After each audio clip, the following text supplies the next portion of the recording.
간밤 증시에서 나왔던 뜨거운 종목과 인사이트를 확인해보는 시간입니다. 이항영의 월가이드 시작합니다. MTN 이항영 전문위원 모셨습니다. 안녕하십니까? 네, 안녕하세요. 네, 안녕하십니까?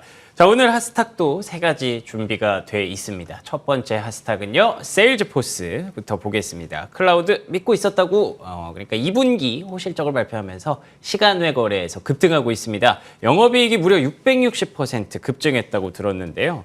결국에 AI가 가는 길에 클라우드도 같이 가겠죠? 네, 맞습니다. 네.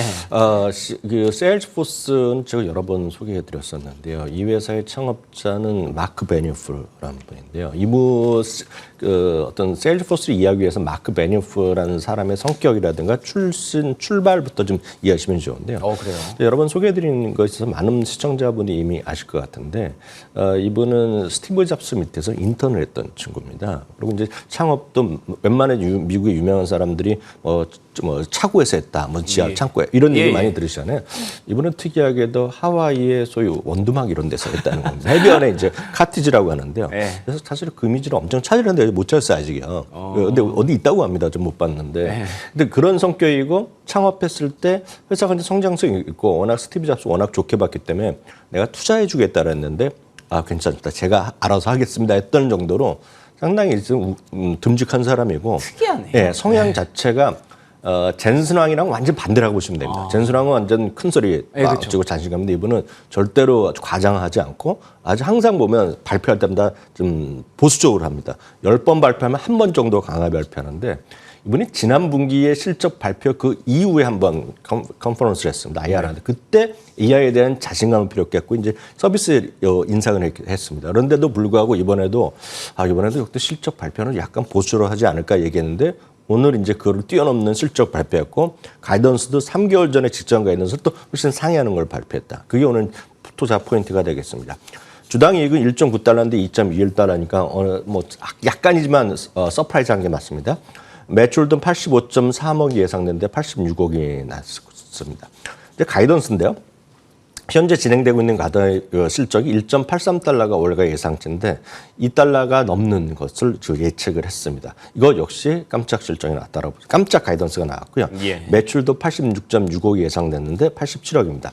연간 가이던스가 좀 놀라운데요. 7.4억 달러가 월가 예상치인데요. 8.04달러에서 8.06달러로 상당히 높여서 제시했고요. 매출도 346억인데 347억을 예상했습니다. 전 분기예요. 바로 3개월 전이죠. 이들이 예측 가이던스 예상했던 것이 7.4달러에서 7.43이었거든요. 근데 그보다 훨씬 높게 발표했기 때문에 오늘 시간에서 오른다라고 보셔야 되겠고요. 지금 화면에서 보이는 것은 이 회사의 어떤 단순한 아주 쉽게 요약한 손익계산서인데요.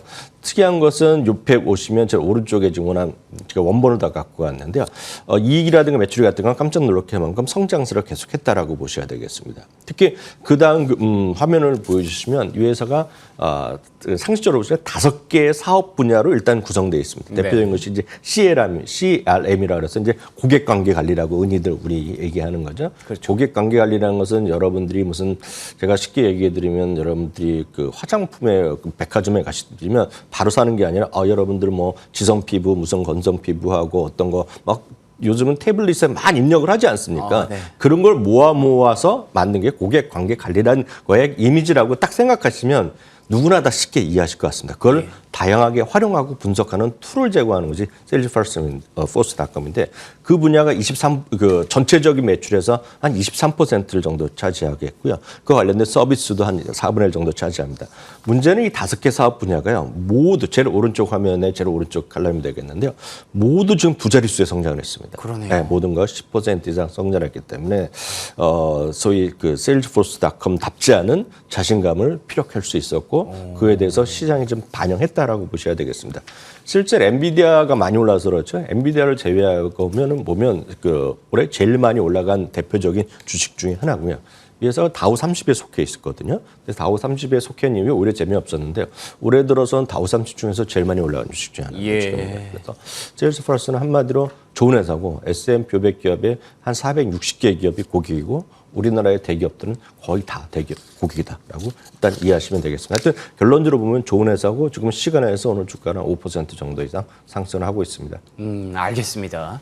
원래 또 얌전한 사람이 좀 흥분하면 또 무섭거든요. 근데 세일즈포스 조용한 CEO가 이렇게 자신감을 표출했을 때는 그 근거가 분명히 있었던 거네요. 앞으로도 꾸준히 체크해봐야 될 것 같습니다. 자, 두 번째 핫스탁은 엔비디아입니다.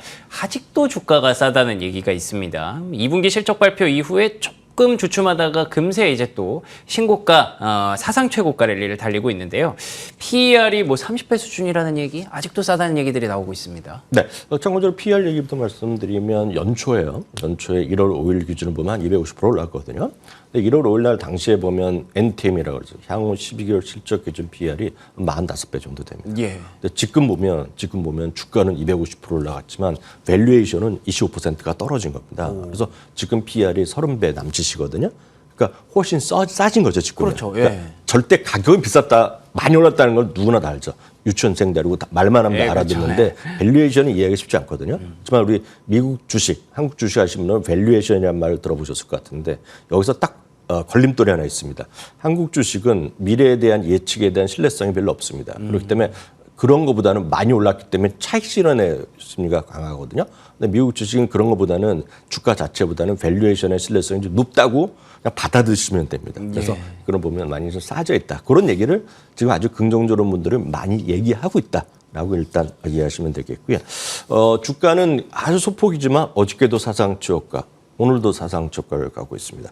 알파벳과 이제 파트너십한 거 어저께 이미 설명 일정 수준 드렸고요. 오늘 보면 또 한 곳에서 멜리우스 리서치라는 곳에서 오늘 처음으로 투자 기준을 제시했는데 제가 그냥 그대로 직역하면 레포트 제목 자체가 여러분들의 마음과 제가 궁금한 것을 딱 제목에 써져 있습니다. 네. 과연 엔비디아가 지금도 싸다고 과연 말할 수 있을까? 그러니까 이게 이제 직역한 제가 이건 이제 그 기사 제목, 그 직역한 제목은 그런데 결론을 보면 여전히 싸다. 스틸 칩이란 말을 쓰고 있는데요. AI 관련 주식을 다그 바스켓을 갖고 검토해봤더니 합리적인 프리미엄을 갖고 있다. 그러니까 밸류에이션을 얘기하는 건데요. 밸류에이션 측면에서 살만한 것들. 이런 것들은 지금 이거가 거의 유일한 것 중에 하나다라고 그렇군요. 얘기를 하고 있습니다. 그래서 많이 올랐고 수많은 걸 따라갔지만 실제로 그런 걸 계산하면 제일 싼 주식 중에 자기를 생각한다라고 얘기하고 있다고 보시면 되겠고요. 쉽게 보면 알파벳이라든가 마이크로소프트, 애플 대비 PSR, 매출 대비 주가 자체는 제일 싸다는 얘기를 하고 있습니다. 목표 주가는 $730를 제시하고 있고요. 특히 세 가지를 강조하고 있는데요. 플랫폼 개발을 촉진하는 전체적인 소프트웨어 생태계를 좀 주도하고 있는 거 다들 아실 것 같고요. 거기 대규모 자사주 매입도 얼마 전에 좀 승인했죠. 그리고 클라우드 서비스의 소프트웨어계를 주도하고 있다. 얘네가 없으면 딴 데가 서비스를 못 하잖아요, 지금. 그러니까 어찌됐건 최고 상단에서 지금 지휘를 하고 있다. 그런 얘기하면서 여전히 싸다고 얘기하고 있고요. 목표 지난주 실적 발표 이후에 최소 28곳의 목표 주가가 상향됐다는 것도 참고하시면 좋겠습니다. 다만 주식 측면에서 미국 주식을 계속 강조드리지만 이 엔비디아 같은 경우는 많은 분들이 지금 사기에는 웬만한 분들 오랫동안 하셨던 분들은 그냥 계속 갖고 가시면 편합니다. 그렇죠. 예. 그렇지만 처음 하시는 분들은 저 가격? 아까 아무리 제가 밸류에이션이 싸다라는 주장이 있더라도 네. 사기가 쉽지 않기 때문에 요즘은 우리나라 제가 알기에는 거의 대부분의 증권사, 특히 해외 주식 투자, 미국 주식을 제공하는 증권사는 대부분이 소수점 투자를 제공하고 있잖아요. 그러네요. 그럼 0.1조, 심지어는 소수점 4자리까지 사는 증권사가 있을 겁니다. 예, 예. 그러니까 사실 수 있다 말씀드리겠고요. 그보다 더 쉬운 거 하나 말씀드리겠습니다. 엔비디아는 누구나 다 쓰는 건 아니죠. 물론 PC나 이런 거 하시는 분은 알지만 보통 분들은 어르신들은 분들은 엔비디아 잘 모르신단 말이죠. 주가 올라갔다는 것만 알지 모르잖아요. 예. 근데 제가 하나 말씀드리면 미국 주식 어렵게 생각하실 게 없습니다. 첫 번째 주식은 쉬운 주식을 하시는 게 제가 볼 때는 편하거든요. 이게 마이크로소프트 같은 것도 되겠는데 어떤 분들은 PC도 안 쓸 수 있잖아요. 그럴 수 그럴 있잖아요. 수 있죠. 예. 근데 여러분들이 오늘 무슨 지하철 타시거나 어디 나가실 때마다 여러분들 지갑 딱 지금 갖고 있는 게 하나 있습니다. 카드. 그 중에 하나가 비자 아니면 마스터카드인데요. 예. 비자는 52조 최고가인데요. 마스터카드는 오늘 사상 최고가로 지금 끝났다는 거. 결코 많이 올라가지도 않았지만 조금 올라갔지만 오늘 사상 최고가다. 그래서 미국 주식은 어렵게 생각하실 필요가 1도 없다. 다시 한번 말씀드립니다. 알겠습니다. 엔비디아 채팅창에서도 스틸 칩이라는 단어에 주목을 하시면서 도대체 얼마나 더 가려고 라는 얘기를 하고 계신데 정말 궁금합니다. 세일즈포스와 엔비디아 모두 AI 산업의 성장에서 함께할 수 있다는 측면에서 계속 주목해봐야 될 종목임에 틀림없는 것 같고요. 자, 세 번째 하스탁은 에어비앤비입니다. 최고의 7월과 최악의 8월을 지나왔습니다. 주가를 보시면 7월에 가파르게 오르다가 8월에 그걸 다 토해냈거든요. 근데 지금은 다시 제자리로 돌아왔으니까 다시 올라가야지 영차영차 힘을 좀 내고 있는 그런 느낌인데 월가 대체적으로 기대감은 놓지 않고 있는 것 같아요. 어떻습니까? 네, 맞습니다. 지금 에어비앤비나 뭐 팔란트 이런 데가 같은 계열들이거든요. 완벽하게 흑자를 기조로 장착했다라고 하기는 쉽지 않은 거죠. 물론 그렇군요. 자기네들은 자신감을 피력하고 있지만 그렇게 약간의 그런 기업들이 8월에 아주 안 좋았습니다. 7월까지 좀 많이 올라갔다가 8월에 제가 알기엔 에어비앤비가 얼추 계산해 보면 13% 정도 떨어졌는데요. 예. 이제 다시 한번 해볼 만하다라는 시점에 왔다라는 주장하는 사람들이 나온 거죠. 번스타인 증권이 그런 얘기를 하고 있는데요. 지금 주가 조정은 적극적인 매수의 기회로 삼을 만하다라는 얘기를 하면서 목표 주가를 168달러를 제시하고 있습니다. 168달러면 지금보다 15% 정도 위로 가는 거라고 보셔야 되겠고요. 다음 월가 평균은 149달러, 150달러 조금 남짓이지만 자기네들은 더 좋게 보고 있다는 얘기하고 있고요.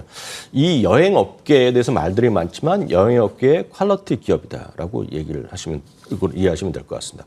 이번에 주위에 보시면 국내에만 계시다가 해외로 여행 간 분들 주위에 표현은 적절할지 모르겠지만 넘쳐나실 겁니다. 많죠. 많이 있을 텐데 예. 늘 말씀드리면 여러분들이 카드로 쓰는 현금 쓰는 게 아니라 카드를 많이 썼고 그래서 이제 그런 것들 올라간다고 할 수 있겠고요. 또 하나가 일단 호텔이건 예를 들어서 에어비앤비 이렇게 쓰잖아요. 그래서 여행업계가 지금 우리는 자꾸 어렵다 하지만 여행업계는 지금 어떤 수요층이 아주 확고하다는 얘기를 많이 하고 있거든요. 그래서 한번 그 부킹홀딩스는 여행업계가 주춤거릴 거를 어떠한 징후도 없다는 표현을 썼거든요. 그렇죠. CEO가. 네. 다만 이 번스타인은 바로 말씀드렸던 이 부킹홀스 대비 2025년 앞으로 2년 실적 기준을 보면 부킹홀딩스가 아니라 에어비앤비가 더 좋다, 더 싸다는 얘기를 하고 있고 그래서 에어비앤비를 얘기하고 있다라고 보셔야 되겠습니다. 8월 초 실적 발표에 의해 10곳은 목표주를 올렸고요. 한 곳은 내렸다는 것도 참고하시면 좋겠습니다. 알겠습니다. 10곳이 목표 주가를 올렸다라고 하시니까 또 기억에 좀 남네요. 자, 그러면 이어서 오늘의 인사이트 확인해 보도록 하겠습니다. 오늘의 인사이트 어떤 내용이 준비되어 있을까요? 네, 오늘의 인사이트는 성장주, 배당주 가장 합리적인 투자 전략. 굉장히 궁금합니다. 어떤 전략이 필요할까요? 늘 제가 일관되게 강조하는 부분이 있습니다. 너무 한쪽에 몰려가면 주시장이 흔들거릴 때 상당히 좀 외롭거나 힘들죠. 스트레스 예. 받을 수 있습니다. 그게 딱 8월이었습니다. 그래서 예. 3번, 4번이라고 제가 표현하는데 지금 적자에서 흑자를 막 전환될 기대가 있거나 아니면 꿈과 희망이 넘쳐나는 기업들만 갖고 계시면 올해 또 상당히 괜찮을 수 있었습니다. 6, 7 정도 아주 괜찮았거든요. 근데 8월에 상당히 어려움이 있었기 때문에 주식은 앞서 말씀드린 것 대표적으로 보면 엔비디아랑 마스터카드, 비자를 같이 갖고 있는 것이 안전하다를 제가 말씀드린 겁니다. 네. 물론 특정 주식 어느 하나를 달 찍어서 그 주식만 올라가는 거를 이길 수가 없죠. 예를 들어서 최근 10년 동안에 보면 제일 많이 올라간 주식 중에 하나가 여러분들 중에서 엔비디아일 거고요. 테슬라일 거고 여러 번 말씀드렸다시피 몬스터 베버리지 이런 게 많이 올라갔거든요. 그런 주식 한두 개만 갖고 있으면 정말 승리자지만 위너지만 지나고 중간중간에 보면 스트레스 받을 일이 엄청 많거든요. 그래서 성장주와 가치주를 갖고 가는 게 잘 적정하다고 보셔야 되겠고요. 가치주라고 자꾸 얘기하면 많은 분들이 올드하다고 느낍니다. 맞아요. 그건 미국 사람한테도 물어보더라도 밸류하면 올드라는 의미를 싹 같이 합니다. 그래요? 미국 사람도 제가 설문조사한 걸 봤거든요. 예. 그래서 제가 편하게 말씀드리면 미국에서도 그런 가치주란 말보다는 배당 성장주를 한번 보자는 얘기예요. 배당인데 배당을 꾸준히 올려주는 것은 주가가 그렇게 힘들더라도 같이 배당을 주는 거죠. 참고로 마스터가 지난주에 받았고 비자 카드 갖고 계시면 다음 주 월요일쯤 여러분들 계좌에 꽂힙니다. 지금 돈이 들어오거든요. 그러니까 그런 것들을 같이 배분하면 좀 안전하다는 얘기를 하고 있고요. 그런 관점에서 지금 울프 리서치에서 성장주랑 배당주를 같이 엮일 수 있는 그런 것들의 10개의 주식을 이번에 발표했습니다. 예. 특히 이들의 특징적인 것은 많은 분들이 여기서 유의하셔야 되겠는데 배당주 하면 그냥 일부 교과서나 일부 유튜브에 보시면 배당률이 높은 건 엄청 따집니다. 배당 수익률. 그렇지만 배당 수익률이라는 건요. 주가가 내려가면 배당 수익률은 그냥 올라갈 수밖에 없습니다. 그게 핵심이거든요.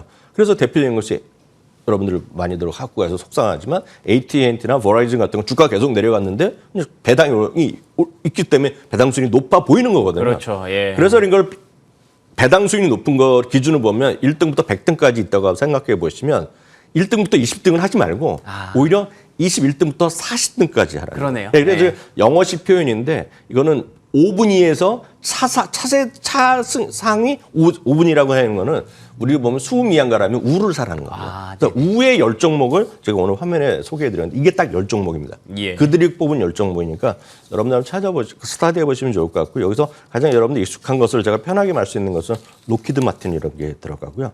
여러분들 또 뭐 좋아하시는 분 계시겠지만 다이어트 때문에 속사님 계실지 모르겠지만 맥도날드가 여기 들어갔다는 것까지 오늘 말씀드리겠습니다. 알겠습니다. 가치주 말고 배당 성장주라는 표현을 쓰자. 굉장히 인상적이었습니다. 성장주와 배당주를 함께 투자해야 되는 이유에 대해서 얘기해 주셨네요. 지금까지 이항영 MTN 전문위원과 함께했습니다. 오늘도 좋은 말씀 고맙습니다. 네, 굿모닝 글로벌 목요일 순서 여기서 마무리 짓겠습니다. 저희는 내일 아침 5시 55분에 돌아옵니다. 이어지는 출발 성공 투자 역시 MTN 머니투데이 방송과 계속해서 함께해 주시기 바랍니다. 시청해 주신 여러분 고맙습니다.